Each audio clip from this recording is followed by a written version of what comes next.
Hey everyone, and welcome to my channel Winter Studies. My name is Jeet Diwan and the subject of ancient history and the topic of your lecture fourth foreign statement विदेशी विवरण। तो आज हम विदेशी विवरण के बारे में हर एक बात पढ़ेंगे, हर एक सेगमेंट को अच्छी तरह समझेंगे। तो इसी के दौरान मैं लेक्चर स्टार्ट करने जा रहा हूँ। विदेशी विवरण को देशी साहित्य को अनुपूरक बनाया जा सकता था। पर्यटक बनकर ये भारतीय धर्म को अपनाकर अनेक यूनानी, रोमन और चीनी यात्री भारत आए और अपनी आंखों देखे भारत के विवरण लिख छोड़े। ध्यान देने योग्य बात यह है कि दोस्तों, भारतीय स्रोतों से सिकंदर के हमले की कोई जानकारी नहीं मिलती है।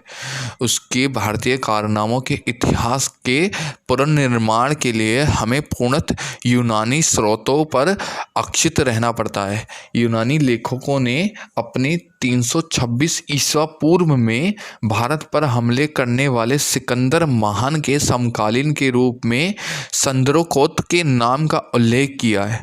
यह सिद्ध किया है कि यूनानी विवरणों का ये चंद्रगुप्त मौर्य, जिनके राज्यारोहण की तिथि 322 ईस्वी निर्धारित की, एक ही व्यक्ति थे। वो ये पहचान प्राचीन भारत के तिथिक्रम के लिए संरचित आधारशिला बन गई है।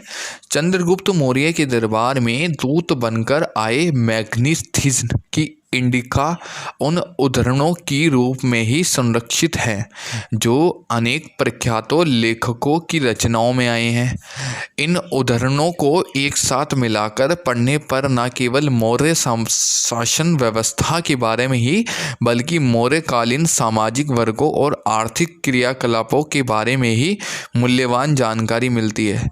इंडिका आंखें मूंद कर मान ली गई, अतिरंजित बातों से मुक्त नहीं, पर ऐसी बातें तो अन्यत्र प्राचीन विवरणों में भी पाई जाती है।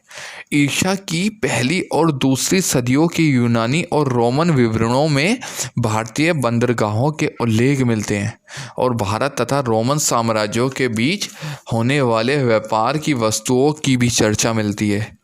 यूनानी भाषा में लिखी गई पेरिप्लस ऑफ द एरिथियन सी और टेलिनोमी की ज्योग्राफी नामक पुस्तकों ने भी प्राचीन भूगोल और वाणिज्य के अध्ययन के लिए प्रचुर महत्वपूर्ण सामग्री मिलती है।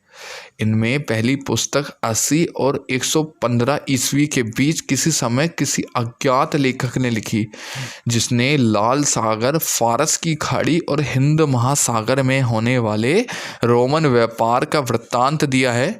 दूसरी पुस्तक 150 ईस्वी के आसपास मानी जाती है। प्लिनी की रेचुलेस हिस्टोरिका ईसा की पहली सदी की ये लैटिन भाषा में है और हमें भारत और इटली के बीच होने वाले व्यापार की जानकारी देती है। चीनी पर्यटकों में प्रमुख है फा हियान और ह्वेनसांग। दोनों बौद्ध थे और बौद्ध तीर्थों का दर्शन करने तथा बौद्ध धर्म का अध्ययन करने भारत आए थे। फा हियान ईसा की 5वीं सदी के प्रारंभ में आए थे और ह्वेनसांग 7वीं सदी के दूसरे चतुर्थक में।